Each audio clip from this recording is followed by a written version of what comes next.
precioso. Mira, mira, mira. Mira qué gracioso el gato. Mira los ojos. Los ojos del gato. Cosas. Es que este Luis le echa una imaginación al invento. El famoso gato. Vale, de todas maneras tú tienes una constancia de trabajo que francamente, a mí como buen andaluz, a veces me... ¿Te cuesta? Pero sí. Yo tengo otro tipo de constancia de trabajo, digo, más funcional, en fin, más funcional que todo eso. Bueno, de todas formas, vamos a lo que vamos, Paco. Veis una tremenda alegría que estés aquí. Te digo buenas tardes y digo a todos buenas tardes, porque cuántas veces a lo largo de nuestra no ya tan corta vida hemos hablado en los cafés de lo divino y de lo humano, en los bancos, paseando por las noches de Madrid. Hemos hablado sobre todo en los cafés, que es donde se habla a gusto. Donde se hablaba, ¿no? Donde se hablaba. Sí. Y aquellas noches. Aquellas noches sin cámaras de televisión, ni nada. Ni nada. Una especie de sociedad pretelevisiva. Pretelevisiva, sí. Lo del gato que aquí tenemos, este que ves aquí, gato, es simplemente que una vez hablamos de que vendrías aquí y que vendrías con tu famoso gato Rojito. A propósito, ¿cómo está Rojito? Está gordísimo, está hermoso. ¿Sí? Ha desayunado muy bien, ha comido muy bien hoy. Y lo que pasa es que, claro, cuando vea este programa por la televisión y vea a este gato, que es muy gracioso, pues se va a sentir indignado porque realmente no es una representación de Rojito, digna. No, de mi gato, que es una especie de tigre doméstico. Sí, evidentemente. Pero es para que te sintieras un poco más cómodo, por una parte. No, sí, es muy simpático y si me lo llevo él lo va a despedazar inmediatamente. Pues que lo despedaza inmediatamente. De furia. O sea que está condenado a las fieras. Pero vamos, a las fieras. Es que no llega a la noche. Ya. Los gatos son animales verdaderamente curiosos. Yo reconozco que tengo una predilección especial por los gatos. Son independientes, ¿verdad? Son muy independientes. Lo que pasa es que como todo ser viviente, pues responden a la ternura.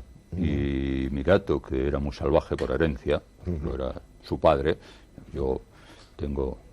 ¿Tienes Yo tengo, sí. El árbol genealógico? Yo tengo el árbol genealógico del gato, como otros tienen caballos. Sí. Yo no he llegado todavía al nivel de los caballos, ni pienso llegar, entonces tengo gatos. Y el padre era absolutamente un gato montés casi. Sí.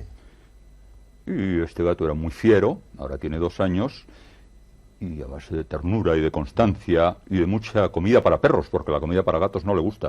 Le gusta la comida para perros, acabará ladrando.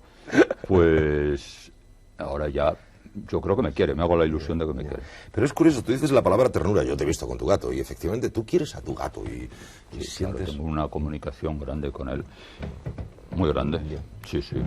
Quizá más que con algunas personas, ¿puedes comunicarte con...?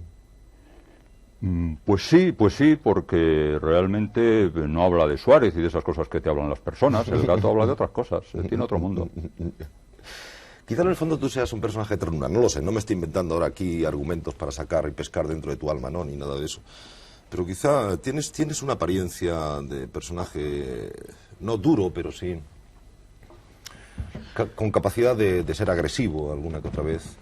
Bueno, lo que pasa es que yo creo que no hay por qué derrochar la ternura, ¿no? La ternura hay que reservarla para unos cuantos gatos callejeros, para unas cuantas señoritas también callejeras, y nada más, no hay por qué derrochar la ternura con los ministros, ni con los políticos, ni con casi nadie. ¿Te es difícil, Paco, dada tu imagen, una imagen muy nacional y muy popular, dicho sea de paso, andar por ahí por el mundo recibiendo flechas y enviando flechas, recibiendo pedradas y enviando pedradas y demás? Bueno, mientras sean flechas, únicamente lo malo es cuando son flechas y pelayos, entonces ya es terrible. Ya. Pero no debe ser, digo yo, ¿no? Muy agradable, no lo sé, yo nunca he vivido ese aspecto de la vida. No debe ser muy agradable el hecho de convertirte en una especie de árbitro de la sociedad, porque tú defines de alguna manera en tus artículos y demás lo que es bueno, lo que es malo, lo que está bien, quién es inteligente, quién no lo es, quién es mediocre, quién es genial.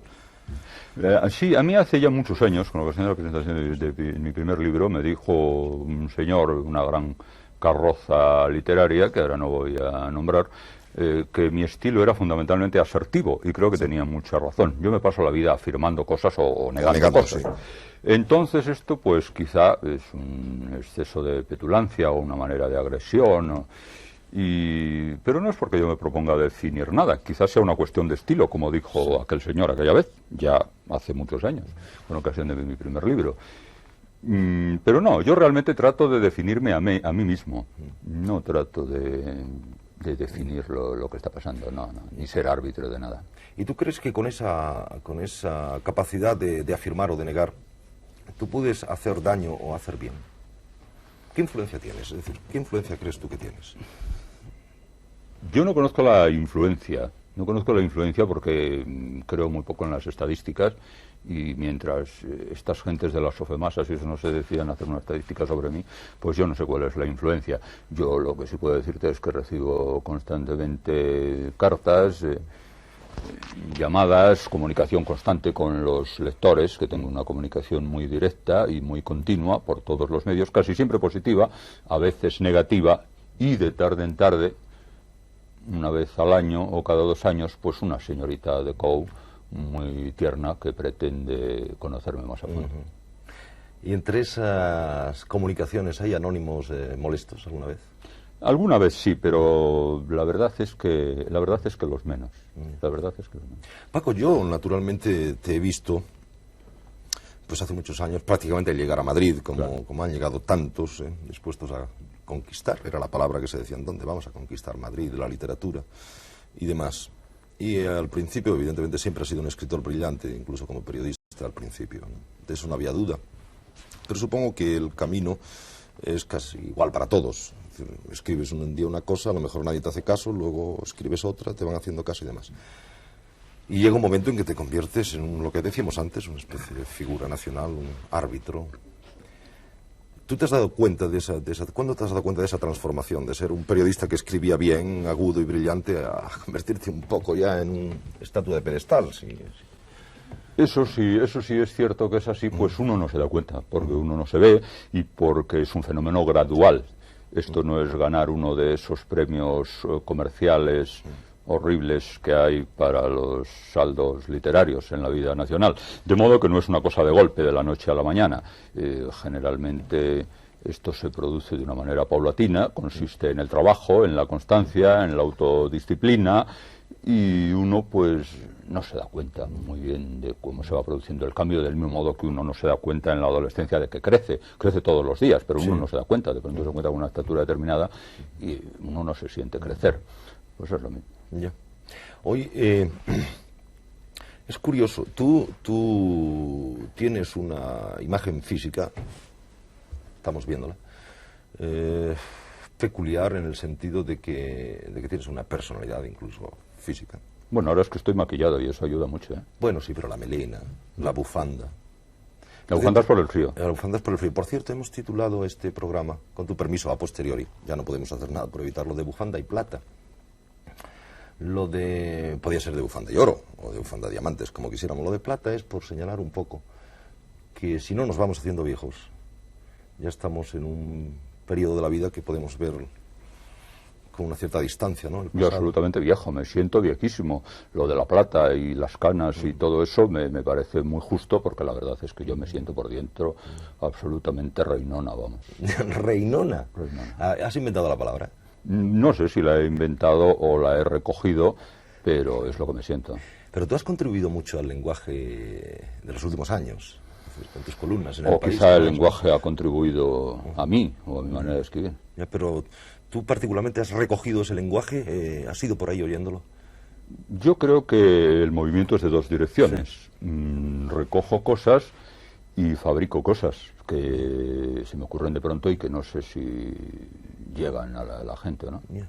Por ejemplo, lo de Massieu, el famoso de Massieu, ¿no es una especie Pues ya no lo sé, ya no lo sé. Hay cosas ya de acuñación un poco antigua, sí, que ya no sé realmente, como me ocurre a veces en el terreno de las letras cultas, ahora estamos hablando de las letras populares, sí. A veces me ocurre con determinadas frases o imágenes o cosas que yo ya no sé si se me acaban de ocurrir, o las leí de pequeñito en Juan Ramón Jiménez, a lo mejor, y de verdad es que no lo sé. Y creo que esto es bueno, que esta confusión es buena. Y está bien. ¿Cómo hablamos ahora? ¿Hablamos bien, escribimos bien últimamente, o estamos en un periodo de de reformación, digamos así. ¿Pero te refieres al periodismo o a la al periodismo, calle? Sí, al lenguaje que tú recoges, es decir, tú eres un hombre testimonial de la calle muchas veces. Yo creo, por concretar un poco las cosas y de paso por hacer un poco de centralismo, aunque esté mal visto, sí. Creo que el pueblo madrileño siempre ha sido un pueblo muy creador de lenguaje. Esto se explica fácilmente porque es un pueblo que ha tenido siempre cerca la corte o la dictadura o lo que le haya tocado tener cerca, y también las grandes figuras, los grandes médicos, los grandes historiadores, las grandes figuras de la vida nacional en un país tan centralizado como España. Entonces ese pueblo, pues aunque solo sea de oídas, recoge cosas cultas que primero aplica mal y luego empieza a aplicar mejor. Entonces esa mixtura entre lo culto y lo popular, que han reflejado muchos escritores, pues yo creo que desde Quevedo para acá, casi todos los que han escrito mucho de Madrid, da siempre un lenguaje, un nivel de lenguaje común muy peculiar. Luego está la pronunciación, la fonética, todo eso que también es muy peculiar. Por ejemplo, yo el otro día he visto una película sobre el tema de los navajeros, donde me ha indignado la absoluta mixtificación del Cheli, sí, que se mezcla con el lenguaje de los kinkis, sí, y con otros lenguajes, son cosas completamente distintas. Es decir, el lenguaje urbano, por bajo que sea, madrileño, está muy caracterizado, aparte su diccionario propio, por una pronunciación exhaustiva, rigurosa, incluso excesiva, sí, que hace mucha gracia al que no es madrileño. ¿Qué es el cheli? En cambio el kinki, perdóname. ¿Qué es el cheli? Que no lo... Yo tampoco sé lo que es el cheli, pero creo que puede abarcar hoy hasta unas 500 palabras, sí, más la sintaxis correspondiente, que ya es más compleja, y que supone una forma de hablar muy característica, yo diría sobre todo del lumpen joven madrileño. Entonces, esto no tiene nada que ver con el lenguaje del kinki. Sí. Y en esta película que digo, a esos señores que hablan continuamente, el cheli por entendernos, sí, de pronto se les ha de decir to o na. Sí. Un señor a atracar un navajero y dice, me lo llevo to. Sí. Eso es mentira. Un madrileño, sí, de Vallecas, sí, nunca dice to, dice todo, si ha nacido en Madrid. To lo dice un extremeño o un andaluz, en fin, un kinki que está cerca de los gitanos, etcétera, un tipo que viene del medio rural, lo cual me parece igualmente interesante, por supuesto, sí, igualmente digno de estudio, pero no se pueden mezclar las dos cosas. De modo que ese personaje que continuamente habla en cheli con las connotaciones culturales del cheli y que de pronto dice to y dice na, ese personaje es falso, es de mentira. Ya. Pero volver atrás a aquello que hablaba de tu figura, iba a esto, y es que se te ve en todas partes, bueno, en todas partes, es decir, es formas, sin duda, estás dentro... No, a los entierros voy poco, en los entierros... Ya, a los entierros hay que ir a uno, nada más, y porque nos obligan, claro, ¿no? Es cierto, al nuestro. Bueno, pero en fin, se te ve bastante. Podría dar la impresión de que a ti te viene la inspiración, esa famosa inspiración que cae de abajo, ¿no? Una especie de caña de pescar, te viene. Sin embargo, a mí me interesa, en esta tarde, dejar bien sentado el principio de que tú eres un hombre que trabajas mucho y de forma sistemática, periódica, todos los días. Todos los días. Tú, por ejemplo, ¿cuál es tu sistema de trabajo? O sea, para que alguien no crea que tú escribas por los bancos de los cafés o que de cuando en cuando se te ocurre algo y lo escribes Pues esto viene condicionado exclusivamente por un problema, supongo, de neurovegetativo. A mí lo que me gustaría es efectivamente escribir en los cafés o en las cafeterías y a mano, que me parece más antiguo y más saludable frente a todo este mundo de máquinas y de cámaras y de cosas que nos rodea. Lo que pasa es que con el tiempo mi letra se ha ido haciendo absolutamente ilegible, mi pulso se cansa mucho, yo padezco eso que se llamó el calambre del escritor, y entonces yo escribo a máquina. Lo cual, por otra parte, es un placer para mí. Escribir a máquina es un auténtico placer. Me gusta muchísimo. Aprendí de muy pequeño, que mi abuela me obligó a ir a una academia, Academia Hidalgo se llamaba, y aprendí a escribir el Padre Nuestro completo, pues no sé, en un minuto o dos. Desde entonces soy un gran mecanógrafo. Para mí escribir a máquina es un placer y claro, como andar por los cafés con la máquina de escribir sí, sería muy numerero. Cuando menos incómodo. Sí. Entonces escribo en casa. Y la máquina que está allí, que no es una, sino ¿Es esta máquina? Que son tres, ¿Es esta máquina? Esa es una de ellas. Una de las máquinas. Sí, no sé, tres máquinas. No sé si podremos mostrarlo. Este es uno de los pocos libros tuyos que yo no tenía y que lo acabamos de encontrar. ¿Cuántos libros tienes? 50. 50. Lo cual incide sobre mi teoría, que a lo mejor es equivocada, de que en realidad tu obra es producto de un trabajo, ¿no? De un trabajo Constante, pero lo han hecho las máquinas, diario, las tres máquinas. En cualquier caso, no sé, me hace mucha gracia esta portada de este libro tuyo, porque quizá contenga todos los elementos esos a los que me refería, de una imagen realmente que parece muy extraña o bohemia, se decía antes, o bohemia, fuera de la costumbre normal, de la gente muy bien vestida y siempre tal. No, porque resulta que esa portada donde yo aparezco desnudo corresponde, si ves la fecha del libro, 77, a la época... ¿no? 77-78. ¿no? Claro, a la época del destape nacional, cuando todas las señoritas se desnudaban. Sí. No, 76. Entonces yo decidí desnudarme también, porque hace 4 o 5 años yo todavía me encontraba en condiciones de salir desnudo en una portada. Hoy lo hubiera pensado.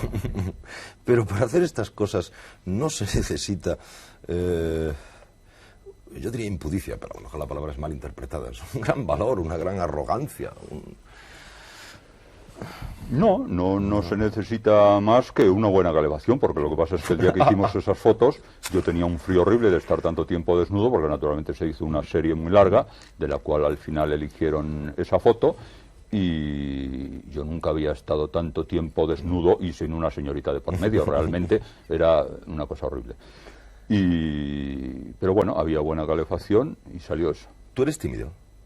Y le echas una barrera de hormigón armado a tu Yo soy tímido y tú también, todos somos terriblemente tímidos. Yo sí lo y el soy, que no es tímido es un canalla, hay que ser tímido. Lo que pasa es que hay que hacer algo con la timidez. El que se queda en tímido se queda en un rincón y se queda en su pueblo.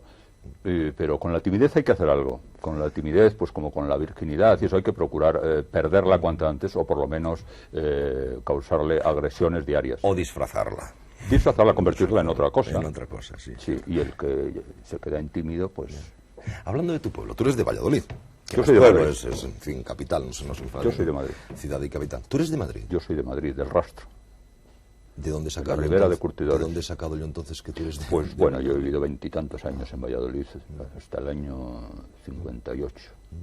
Pero en cualquier caso, el camino clásico de venirte de una ciudad más pequeña a Madrid sí lo has hecho, sí, partiendo, claro, partiendo igual, de Valladolid. Lo que pasa es que he vuelto a mi origen. Ya. Cuéntame, Paco, todos podemos contar esa aventura, pero cuéntame, es decir, ¿qué fue llegar? ¿Perdón? ¿Qué fue llegar a Madrid y empezar a...? Pues verás, yo naturalmente había hecho varios intentos. A mí me trajo José Hierro, que me parece un inmenso poeta y al que sigo queriendo mucho, y un gran amigo. Me trajo al Ateneo, donde él entonces dirigía un aula de poesía y de narrativa, un aula cultural, los jueves o no sé qué día, el aula pequeña. Me trajo a leer unos cuentos. No sé cómo me trajo, porque daban 500 pesetas con descuentos por leer unos cuentos a aquel auditorio escaso. Yo tenía que hacer unos viajes, pagarme una pensión en Madrid, etcétera, y desplazarme por Madrid. Pero bueno, aquello me fue animando. De modo que hice varios viajes, varios asaltos previos, y poco tiempo más tarde decidí venir y quedarme. Ya. ¿Tú descubriste en algún momento que en esta fauna de periodistas y escritores de Madrid tenías que tener o un estilo especial o inventarte algo especial para abrir brecha? Sí, por supuesto, claro, porque no solo pensaba esto, sino que además lo que se estaba haciendo no me gustaba nada, porque todavía estábamos sufriendo las últimas consecuencias del socialrealismo en la prosa y en la poesía.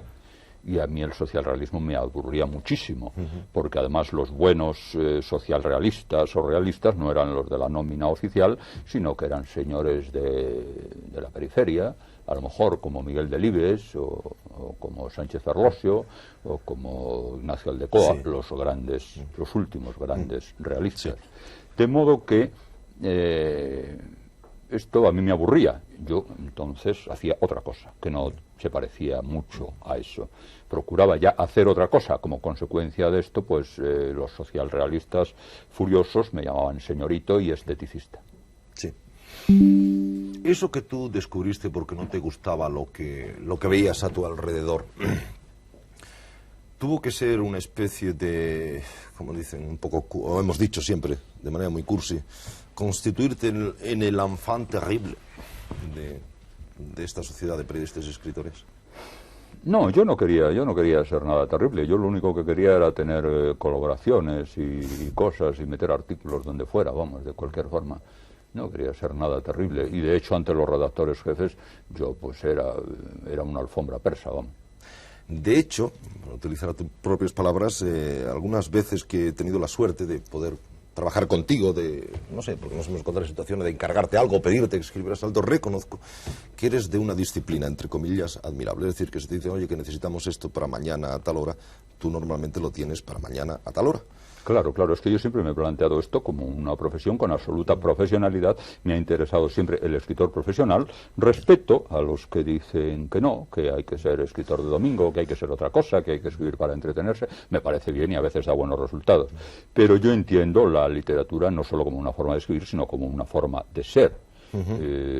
Como una visión del mundo. Yo a veces he escrito incluso que jamás he salido de la literatura, que yo no he vivido.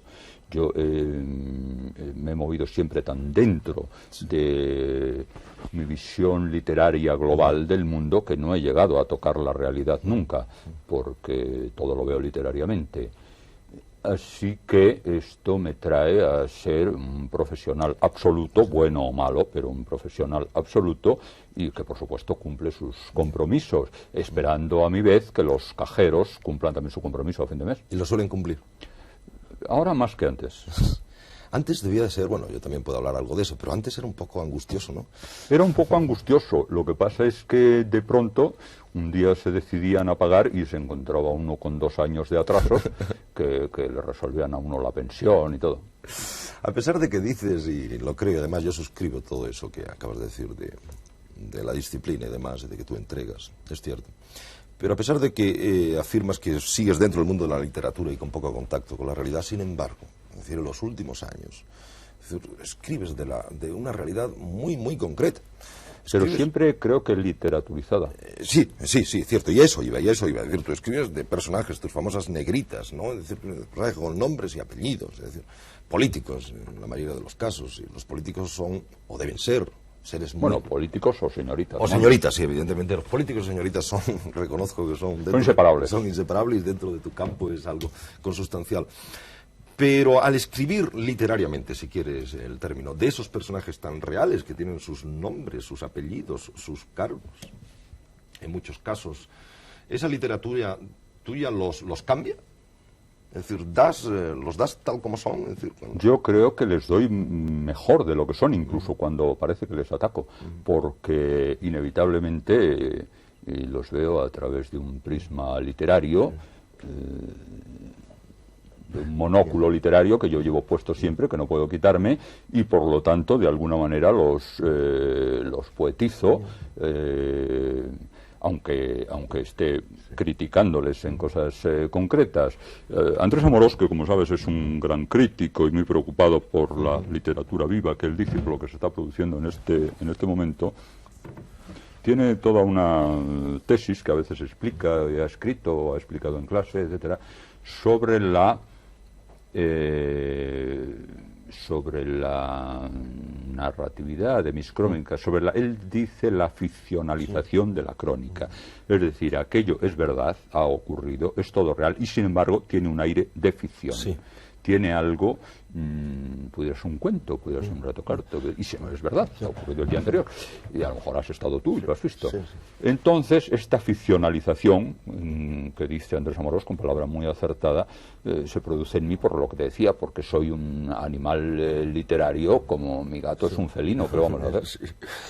Yo creo que, no sé si te das cuenta o no, si lo aceptas o no, pero creo que tú has contribuido mucho a dar forma y figura a estos últimos años. Es decir, creo que de alguna forma tú has recreado personajes importantes de estos últimos años al hablar de ellos de esa manera de los que hablas. Porque antes hablaba de los políticos de otra manera, aparecían en las crónicas oficiales y estas cosas. ¿Tú les has dado un contorno para bien o para mal? Yo he procurado que sea para mal, pero ya te digo que inevitablemente ese estofado literario les favorece. ¿Por qué para mal, Paco? Es decir, ¿por qué? ¿Crees que es tu misión? Porque casi siempre me he dedicado a hacer crítica política. Sí. Crítica política. Es que no te gustan los políticos de una manera especial. unos políticos me interesan más que otros, me parecen más inteligentes que otros, o me parecen más honestos que otros, pero en general el político profesional es un hombre que, y esto ya sería un problema largo, complejo, histórico, universal, entre el político profesional y el llamado intelectual, yo no me llamo intelectual a mí mismo, ya decía Baroja, que da muchísima vergüenza llamarse un intelectual a sí mismo, hay siempre, entre estas dos figuras hay siempre un recelo mutuo. El intelectual siempre teme que va a ser utilizado por el político. Y el político teme que va a ser inficionado, que le va a comer el coco, volviendo al Shelley, el intelectual. Así que el recelo es constante, incluso cuando militan en el mismo campo.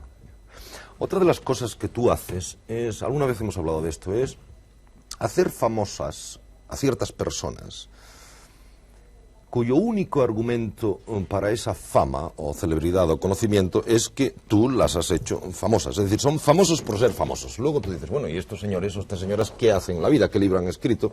¿Qué partido han dirigido? ¿Qué contribución han hecho a la sociedad? Y yo francamente no le encuentro ninguna. No quiero citar nombres, pero tú has cogido nombres, los has sacado de la nada, les has dado vuelta, les has dado vida y de pronto nos encontramos con unos personajes que conoce todo el mundo, pero que no resisten al análisis de su obra.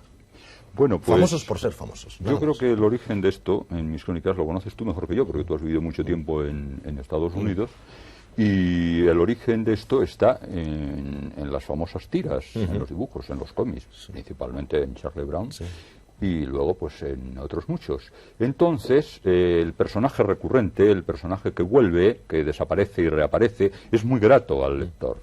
De modo que yo he utilizado esos personajes, si fuese dibujante quizá los dibujaría, esos personajes porque sé que al lector le gusta, como al niño, que le cuenten el cuento que ya sabe y ver reaparecer una persona. Por otra parte, ya en literatura el retorno del personaje se lo inventó Balzac muy genialmente en novela. Entonces, la vuelta de ese... Hombre, ya está otra vez aquí fulanito o fulanita con sus manías, con sus tics, con sus cosas. Eso estoy seguro de que al lector le divierte como le divierte en los cómics. Como le divierte que tú hables de tus cosas y que tus cosas se hayan hecho de conocimiento general. Hablamos de tu gato. Todo el mundo conoce tu gato. Del pan. Siempre estás en la panadería, de alguna manera, vas y vienes. Es que hay una panadera maravillosa. Sí, yo sospechaba que por alguna parte estaría. Ya te la presentaré. Gracias. Estaría el truco. Hablamos, por ejemplo, del motorista que te va a recoger, que conocemos tú y yo muy bien, que va a recoger. Es menos maravilloso que la panadera. Evidentemente, yo no conozco a la panadera, pero lo acepto. Bueno, es decir, hemos sublimado cosas tuyas que tú lanzas al ruedo y lanzas al mundo. Esto no es mucha arrogancia. O sea, ¿cómo te lo permiten? ¿Cómo te lo permites? Esto es lo que yo me pregunto, ¿cómo me lo permiten? Yo estoy esperando el despido de todas partes cada día, continuamente. Pero no llega. Sí. No llega, Oye, efectivamente no llega, pero yo lo espero. ¿No tienes miedo de que algún día llegue ese tipo de cosas? Yo pienso que llegará, porque a medida que... Llegará en el periodismo, a medida que la informática y la cibernética nos invaden. Yo escribí hace poco una columna contra el famoso robot en nuestro periódico, no contra, sino con algún recelo, con el recelo propio de un hombre que está todavía en la galaxia Gutenberg y que no quiere salir de ella, de modo que cuando eso nos haya invadido totalmente, pues sí, los llamados estilistas, desapareceremos como una especie a extinguir, como han desaparecido. Dos cosas, Paco, antes de que terminamos por aquello del reloj maldito. Dos sentimientos humanos tuyos. Uno te lo voy a decir yo, el otro si quieres me lo dices tú. Eres un personaje tremendamente enamoradizo, ¿no es cierto? Tremendamente afectivo, diría yo. Sí. Bien. La otra si quieres me la dices tú. Si no quieres no me la dices. Yo recibí una carta tuya estando en Nueva York, que conservo, como todas las tuyas, pero esa de manera muy especial, donde pedías que hiciéramos algo, no por ti, era por ti, pero no por ti, y todos tratamos de hacerlo y demás. La amargura humana inmensa, tremenda que había en aquella carta, y tú si quieres la comentas, quizá debían de conocerlas más personas para conocerte mejor. Yo creo que no, me he pensado mucho en esto, aparte de que escribí un libro entero sobre el tema que ahí está. ¿Podemos decir el tema? ¿O te da? No, el libro es Mortal y Rosa, y puede leerlo quien quiera. Un libro que no quise lanzar en absoluto, se prestaba un gran lanzamiento, yo me negué porque no quería comerciar con el tema. Entonces me limité a escribir el libro porque tenía que escribirlo, porque como te decía antes, yo soy un ser eminentemente literario y lo literario es natural en mí y me desahogo haciendo literatura. Pero no quería comerciar con el tema, y aquella carta tuya, con todo su dolor y con todo su sentimiento, aquella carta que seguramente tú recuerdas mejor que yo, pues sigue absolutamente vigente dentro de mí. Esa carta te la podría volver a escribir hoy. Lo sé, Paco. Gracias de veras por todo. Yo siempre digo que la semana no sea leve, no sé por qué, por una ligera esperanza. Te lo deseo a ti, lo deseo a todos. Y buenas tardes, Paco. Muy bien. Gracias. Pues ciertamente este era el único que no tenía, porque los tengo todos. Pues sí, estos son unos artículos. Y además lo que no quiero contar es que Pilar, me das cuando puedas, o alguien me da el gato, por favor, cuando pueda. Esto fue una idea de Arguindey. Angelito Arguindey trabajaba entonces en SESMAI. Sí. Gracias, no. Trabajaba en SESMAI. Entonces un día estaba yo todavía en la cama, él y el SESMAI estaba enfrente de mi casa. Y un día estaba yo todavía en la cama y cruzó a verme, pero da igual, ¿no? Y me dijo, mira, queremos publicar una recopilación de artículos tuyos sobre un tema concreto. Y yo dije, pues, lo que hablamos antes, o las señoritas o los políticos. Bueno, pues recopilé artículos de alguna vigencia, artículos recientes sobre los políticos. Y la idea de la portada fue de él. Me dijo, ¿por qué no te haces unas fotos desnudo para la portada? Fue una idea de Ángel, no fue un exhibicionismo mío, aunque a mí se me hubiera ocurrido en cualquier momento, quizá. Pero la idea fue de Ángel, me pareció muy bien, y se hizo. Está realmente bien. ¿Tú eliges tus portadas por lo general o es la portada de un libro importante para ti? Es muy importante y generalmente las discuto mucho con el editor y casi siempre sale la portada que yo quiero. Sí, esas son cosas importantes.